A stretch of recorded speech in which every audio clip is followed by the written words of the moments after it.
키다리 아저씨 진 웨스터 출판사 도로시.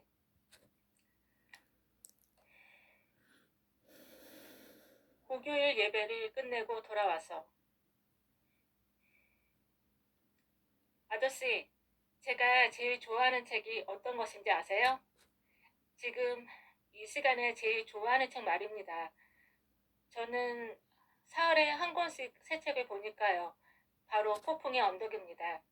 에밀리 브론테가 이 소설을 쓴 것은 아주 어려서였으며 그녀는 그때까지 헤이워드 교내 구애를 벗어나 본 적이 없었지요. 그리고 그녀는 평생 남자를 몰랐지요. 그런데 어떻게 그녀가 히드클리프라는 남자를 상상해낼 수 있었을까요? 저라도 그런 남자를 상상해낼 수는 없었을 거예요. 저는 아주 어리고 존 그리어 고아원 밖으로 나가본 적도 없어요. 그러니 저도 출세할 기회는 있는 것이겠죠.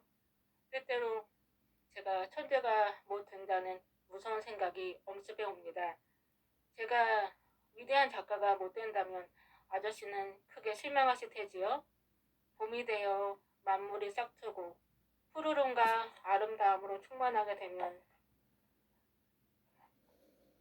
저는 봄을 즐기고 싶어져요. 들에 나가면 신기한 것들이 얼마나 많은지 몰라요. 책을 쓰는 것보다 책의 내용대로 사는 것이 훨씬 더 즐겁지요.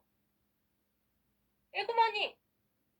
제 비명 소리에 셀리와 줄리아 그리고 4학년 학생이 달려왔어요.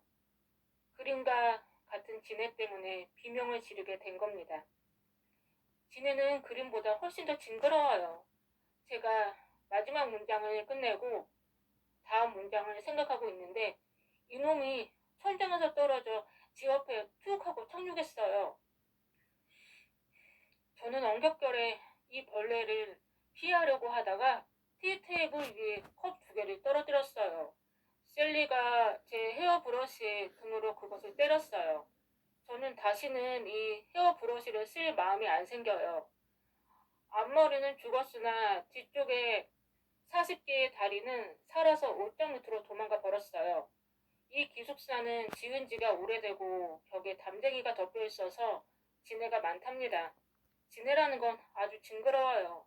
전 오히려 침대 밑에서 호랑이가 나오는 것이 나을 것 같아요. 금요일 오후 9시 반. 오늘은 사고 연발이었어요. 아침에는 기상 종소리를 듣지 못해서 호둥지둥 옷을 입느라고 구두끈을 끊어뜨리고 칼라단추는 목 속으로 떨어뜨렸어요. 아침 식사 시간에도 늦었으며 첫 수업 시간에도 늦었습니다. 또한 제 만년필이 새는데 앞줄을 가져가는 것을 잊어버렸어요. 기하학 시간에는 선생님과 제가 삼각함수 문제로 약간의 의견 충돌을 일으켰어요. 나중에 자세히 보니까 선생님이 옳다는 걸 알았어요. 점심에는 양고기 스튜와 파이 플랜트가 나왔어요. 저는 이것들을 아주 싫어해요. 왜냐하면 이것들은 고아원 냄새를 풍기기 때문이에요. 내게 오는 우편물이라고는 청구서뿐이에요. 하기야 우리 가족은 편지를 쓰지 않는 그런 가족이니까 저한테 올 편지는 없겠지만 말이에요. 오후의 영어 시간에는 예상외로 감상문 쓰기를 했어요. 다음과 같은 시에 대한 감상문이에요. 난 다른 것은 아무것도 요구하지 않았고 다른 것은 아무것도 거절당하지 않았다. 그 대가로 생명을 제공하니 힘센 그 상인이 미소를 짓는다. 브라질입니까? 그는 내 쪽을 보지도 않고 단추를 만지작거렸다. 그러나 마님, 우리가 보여줄 수 있는 것은 아무것도 없단 말입니까? 이것이 실합니다. 저는 작가가 누구인지 모르며 무슨 뜻인지도 모르겠어요. 우리가 교실에 들어가니까 이미 이것이 칠판에 적혀 있었어요. 우리 보고 이것을 읽고 감상문을 쓰라는 것이었어요. 저는 첫째 연을 읽었을 때 무슨 뜻인지 알 것 같았어요.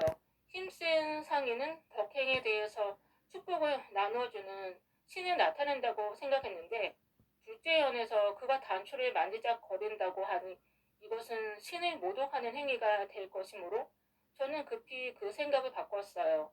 같은 반의 다른 학생들도 진땀을 뺐어요. 우리는 아무 생각도 떠오르지 않아 45분간 종이에 아무것도 쓰지 못하고 앉아만 있었어요. 교육을 받는다는 것이 이렇게 힘든 과정일 줄은 몰랐어요. 오늘 이것으로 끝난 것이 아닙니다. 그 다음에 더 나쁜 일이 일어났어요. 비 때문에 골프를 칠 수가 없게 되자 대신 우리는 체육관으로 갔습니다. 제 옆에 있던 학생이 체조 곤봉으로 제 팔꿈치를 쳤습니다. 기숙사 방에 들어오니까 제 곤색 봄옷을 넣은 상자가 도착해 있었어요. 그런데 스커트가 너무 좁아 그것을 입고 앉을 수도 없었어요. 또한 금요일은 청소하는 날인데 청소부가 내 책상 위에 종이들을 뒤죽박죽 어질러 놓았어요. 또 저녁에 나온 디저트, 바닐라를 친 밀크에 젤라틴을 섞은 것은 비석같이 맛이 없었어요. 예배 시간에는 여자다운 여자에 대해 설교를 듣느라고 보통 때보다 20분이나 더 오래 갇혀 있었습니다. 그리고 나서 겨우 안도의 한숨을 쉬면서 기분의 초상화를 막 읽으려고 하는데 푸르퉁퉁하게 생기고 늘 얼간이짓만 하는 에콜레라는 계집애가 들어와서 월요일 라틴어 수업이 69절부터 시작하는지 아니면 70절부터 시작하는지를 묻더니 1시간이나 앉아 있었어요.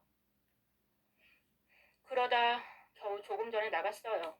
그의 이름이 A자로 시작하기 때문에 라틴어 시간에 제 옆에 앉습니다.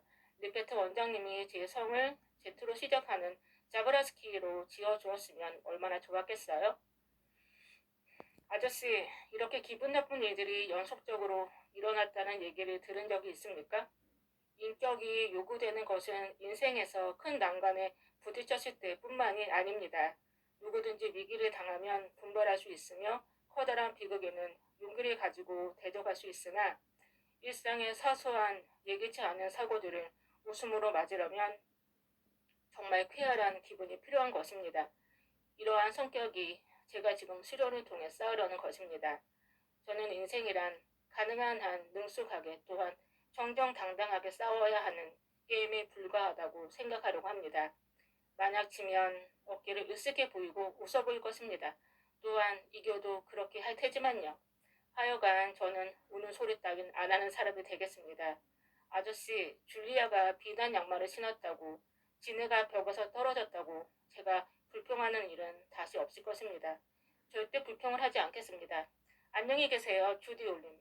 곧 해답을 주세요. 5월 27일 키다리 아저씨께 리페트 원장님으로부터 편지를 받았습니다. 리페트 원장님은 저더러 품행도 단정히 하고 공부도 잘하길 빈다고 하셨어요. 제가 이번 여름 방학 때 갈 곳이 없을 테니까 고아원에 돌아와서 계약할 때까지 그곳에서 일을 하는 대신에 숙식을 제공해 주시겠다고 하십니다. 저는 총 그리어 고아원은 죽어도 싫습니다. 그곳에 가느니 차라리 죽겠습니다. 이만 줄입니다. 제루샤 에버트 올림 키다리 아저씨께. 아저씨는 선심 좋은 분이십니다. 농장에 갈 일을 생각하니 저는 무척이나 행복합니다. 왜냐하면 저는 농장이라는 데를 한 번도 못 가봤을 뿐만 아니라 좀 그리어 고아원에 돌아가서 여름 내내 그릇이나 닦는 것은 죽기보다 싫으니까요. 제가 고아원에 다시 가게 되면 무서운 일이 일어날 거예요. 왜냐하면 옛날의 겸허한 마음은 이제 사라졌으므로 어쩌다 감정이 폭발하여 고아원의 컵이나 접시를 모두 부숴버릴까 두렵기 때문입니다. 이런 종이에 너무 간단히 편지를 써서 죄송합니다. 지금은 불어 시간 중이어서 더 이상 소식을 전할 수 없습니다. 교수님이 이제 곧 이름을 불러 무엇을 시킬지도 모르거든요. 아, 드디어 제 이름을 불렀어요. 안녕히 계십시오. 아저씨를 대단히 사랑합니다. 주디 올림.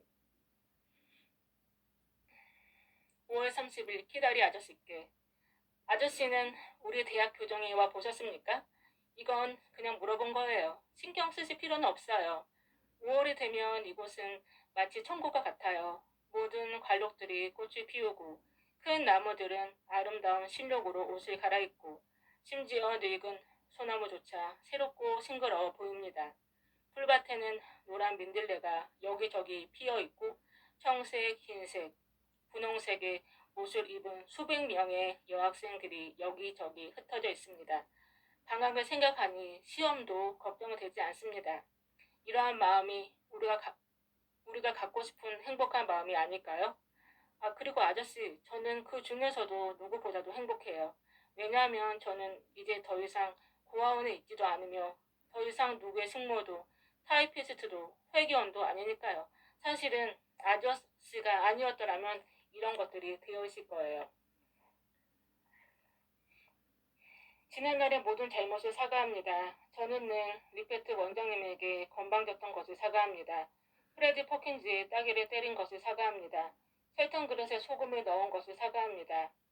이사님들 등 뒤에서 얼굴을 찡그렸던 것을 사과합니다. 저는 이제 더없이 행복함으로 누구에게나 상냥하고 친절하며 좋은 일을 하겠습니다. 그리고 이번 여름 방학에는 작품을 열심히 써서 위대한 작가가 되겠어요. 생각만 해도 높은 이상이 아닙니까? 참, 그리고 아름다운 정신의 길을 작정합니다. 이러한 정신은 엄동 설원에는 시들지만 따스한 햇살만 비치면 빨리 자랍니다. 이것은 모든 사람에게 마찬가지입니다. 역병과 슬픔 그리고 실망이 도덕적 정신력을 발전시켜 준다는 이론에 저는 찬성하지 않습니다. 행복한 사람이 남에게 친절을 베풀 수 있는 것입니다. 저는 염세주의자를 믿지 않습니다. 염세주의자란 말은 참 멋진 말이지요. 비운 지 얼마 안 되는 말이에요. 아저씨는 염세주의자가 아니시겠지요? 참, 제가 학교에 대한 설명으로 편지를 시작했었지요. 저는 아저씨가 잠깐이라도 이곳을 방문하시기를 원합니다. 오시면 제가 아저씨를 여기저기 안내하면서 저것은 도서관입니다. 아저씨 가스실입니다. 아저씨 왼편에 있는 고대 건물은 체육관이며 그 옆에 있는 튜도르 로마네스크식 건물이 새로 지은 보소병원입니다. 하고 말씀을 드릴 수 있게 될 텐데요. 저는 사람들을 안내하는 일을 썩 잘해요. 저는 고아원에서 내내 안내를 해왔으며 여기서도 오늘 하루 종일 안내를 했어요. 열심히 했어요. 그리고 또 남자를 안내했어요. 이것은 참 굉장한 경험이었어요. 저는 남자와 말을 해본 적도 없어요. 때로 이사들 간의 얘기를 한 적이 있지만 그건 계산에 넣지 않고요. 아저씨 용서하세요. 제가 이사들을 욕하는 것은 아저씨의 기분을 상하게 하기 위한 것은 아니에요. 저는 아저씨가 정말 이사 중에 한 사람이라고 생각지 않는걸요. 아저씨는 그저 우연히 이사가 되신 거겠죠? 소위 이사라는 사람들은 뚱뚱하고 뽐내며 인장이 많은 체하지요. 이사들은 애들의 머리를 쓰다듬어 주며 금시계줄을 달고 있지요. 이 그림은 꼭 6월의 빈대같이 보이겠지만 아저씨를 제외한 다른 이사들의 그림이에요. 그러면 이야기를 다시 시작하지요. 저는 어제 그 남자와 함께 걷고 이야기를 하고 차를 마셨습니다. 그분은 아주 훌륭한 분인데 줄리아 집안의 저베스 펜들리턴 씨입니다. 짧게 말하면 길게라도 해야겠군요. 그분도 아저씨만큼 키가 크니까요. 줄리아의 아저씨입니다. 시내에 볼 일이 있어 왔다가 조카를 보기 위해 우리 대학에 잠깐 들르신 거예요. 그분은 줄리아 아버지의 막내 동생인데 줄리아는 그분을 그렇게 친숙하게 알지는 못하나 봐요. 그분은 줄리아를 어린애들 잠깐 보고 마음에 들지 않는다고 그 이후에는 다시 거두도 보지 않았나 봐요. 그분은 응접실에서 모자, 지팡이, 장갑을 옆에 놓고 앉아 있었는데 아주 어울려 보였어요. 줄리아와 셀리는 7교시 수업이 있어서 시간을 낼 수 없었어요. 그래서 줄리아는 제 방으로 달려와 그분을 안내하며 교내를 두루 구경시켜 드리고 나서 7교시 수업이 끝날 때 자기한테 와 달라고 애걸했어요. 저는 펜들리튼 집안 사람은 별로 관심이 없기 때문에 그저 마지 못해서 그렇게 하겠다고 응낙했어요. 그러나 대해 보니까 아주 상냥한 분이더군요. 그분은 정말 순수한 인간이었어요. 전혀 펜들리튼 집안 사람이 아니었어요. 우리는 참 재미있었어요. 그래서 저는 아저씨가 한 분 계셨으면 하는 생각이 났어요. 아저씨를 진짜 우리 아저씨라 생각해도 괜찮겠지요? 아저씨가 할머니보다 더 좋으리라고 생각합니다. 아저씨, 펜들리튼 씨는 20년 더 젊었을 때 아저씨를 연상시켜 주었어요. 우리는 서로 만나지 않았지만 저는 아저씨를 친숙하게 잘 알고 있지요. 그분은 키가 크고 여위였는데 거무스름한 얼굴에 주름이 많았어요. 그런데 이 끝에 조금 주름살을 지게 하면서 묘하게 살짝 웃어요. 그리고 그분은 초면인데도 곧 오래된 친구처럼 느껴지게 해요. 그분은 대단히 설교적이고 재미있는 분이에요. 우리는 중정에서 운동장까지 두루 걸어 다녔는데 그분이 좀 피곤하니까 차나 마시자고 말했어요. 그분은 소나무 사이를 잠깐 걸어가면 되는 학교 바로 밖에 있는 대학 식당에 가자고 제의했어요. 제가 줄리아와 셀리가 있는 대로 돌아가야 한다고 말하니까 그분은 조카에게 홍차를 너무 많이 마시게 하고 싶지 않다고 했어요. 홍차를 많이 마시면 조카가 더 신경질적이 된다나요? 그래서 우리는 살짝 가서 발코니에 작고 예쁜 테이블에 자리를 잡고 홍차, 머핀, 마멀레이드, 그리고 아이스크림과 케이크를 먹었어요. 식당은 마침 손님이 없었어요. 월말이 되니 용돈이 떨어져 올 수 없는 학생들이 많았기 때문이죠. 우리는 정말 즐겁게 지냈어요. 그러나 그분은 돌아오자마자 기차를 놓치지 않기 위해 급히 달려가야 했습니다. 그래서 줄리아를 그저 얼핏 만나보고 떠났어요. 줄리아는 제가 아저씨를 데리고 나갔다가 화가 이만저만이 아니었습니다. 그분은 아주 돈이 많은 데다가 조카들에게 인기가 있는 아저씨인가 봐요. 그분이 부자라니까 다행이에요. 식당에서 먹은 것들이 한 사람분의 60센트짜리인걸요. 오늘 아침 월요일이 되었습니다. 그분으로부터 줄리아, 셀리 그리고 저에게 보내는 초콜릿 세 상자가 속달러 왔어요. 아저씨 이 일을 어떻게 생각하십니까? 남자한테서 초콜릿을 선물 받다니. 저는 이제 고아가 아니라 보통의 처녀라는 느낌을 갖기 시작했어요. 아저씨가 언제 오셔서 홍차를 마시면서 제 마음에 드는 분인지를 보여주었으면 좋겠어요. 그러나 아저씨가 제 마음에 안 든다면 무서운 일이 아닐까요? 그러나 저는 아저씨가 꼭 제 마음에 들 것이라는 걸 알고 있어요. 그러면 자, 아저씨에게 경의를 표하겠습니다. 저는 결코 아저씨를 잊지 않겠어요. 조디 올림. 추신. 오늘 아침에 일어나 거울을 보니까 전혀 없었던 새로운 보조개가 생겨 있었어요. 참 이상한 일이에요. 아저씨는 이 보조개가 어떻게 생겼다고 생각하세요? 6월 9일 키다리 아저씨께. 정말 즐거운 날이에요. 지금 막 생리학을 마지막으로 시험을 끝냈어요. 그러면 이제 드디어 석 달 동안 농장에서 지내게 돼요. 저는 농장이 어떤 곳인지 모릅니다. 저는 아직 농장이라는 데를 가보지 못했으니까요. 차창으로 본 것 외에는 저는 아직까지 농장이라는 것을 밖에서도 본 적이 없어요. 그러나 저는 농장을 좋아할 것 같아요. 그리고 자유로움을 마음껏 즐길 거예요. 저는 아직 총 그리어 고아원에서 나왔다는 사실에는 익숙지 못해 있어요. 고아원을 생각할 때마다 무서워서 등골이 오싹합니다. 저는 리페트 원장님이 제 등을 잡으려고 팔을 뻗어 가지고 뒤를 따라오지 않나 하고 어깨 너머로 보면서 더 빨리 뛰지 않으면 안 되겠다는 생각합니다. 제가 이번 여름에는 아무에게도 마음 쓰지 않아도 되겠죠? 그렇지 않으세요? 아저씨의 명목상의 권위는 제게 조금도 부담이 되지 않아요. 아저씨가 저를 귀찮게 하기에는 너무 멀리 떨어져 계시지요. 저의 가난한 리페트 원장님은 영원히 죽은 거예요. 그리고 샘플 집안은 저의 정신생활을 감시할 이유는 없겠죠? 그래요. 확실히 그럴 이유는 없어요. 저는 이제 완전히 어른이 된걸요? 만세! 이제 짐을 꾸르기 위해 편지를 끝내야겠습니다. 짐은 트렁크 1개, 홍차 주전자, 접시, 그리고 방석과 책을 넣은 상자 3개입니다. 안녕히 계세요. 주디 올림. 수신. 여기 생리학 시험 문제를 동봉합니다. 아저씨는 이 문제를 푸실 수 있겠어요? 토요일 밤 록윌로우 농장에서 키다리 아저씨께. 지금 막 도착하여 짐도 풀지 않았으나 농장이 얼마나 좋은 곳인가를 아저씨께 빨리 알리고 싶어요. 이곳은 정말 천국입니다. 집은 그림과 같이 네모져 있습니다. 그리고 오래된 집이에요. 100년 이상 되었나 봐요. 이 집엔 제가 그릴 수 없는 쪽으로 베란다가 있고 앞에 아담한 현관이 있어요. 그림은 정말 잘 그리지 못했지만 새털 총체처럼 그린 것은 단풍나무이고 찻길 양옆에 있는 가시가 많이 달린 것은 산들거리는 소나무와 솔송나무입니다. 이 집은 언덕 꼭대기에 있어 몇 마일의 푸른 초원과 멀리 언덕들의 능선까지 보입니다. 이것이 코네티커트 주 지형의 특색입니다. 언덕들이 물결과 같이 굽이쳐 나아가고 있습니다. 그런데 록윌로우 농장이 바로 한 물결의 꼭대기에 자리 잡고 있는 것입니다. 전에 길 건너에는 창고들이 있어 전망이 가렸는데 고맙게도 하늘에서 번갯불이 떨어져 태워버렸대요. 이 농장에 있는 사람은 샘플네이와 일하는 처녀 한 명과 일꾼 두 명이에요. 일꾼들은 부엌에서 식사를 하며 샘플네이와 주리는 식당에서 식사를 해요.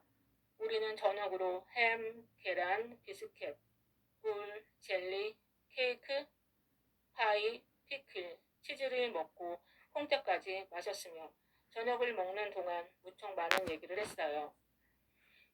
저는 이제까지 이렇게 사람들을 웃겨본 적이 없어요. 제가 말하는 것이 모두 웃음가 봐요.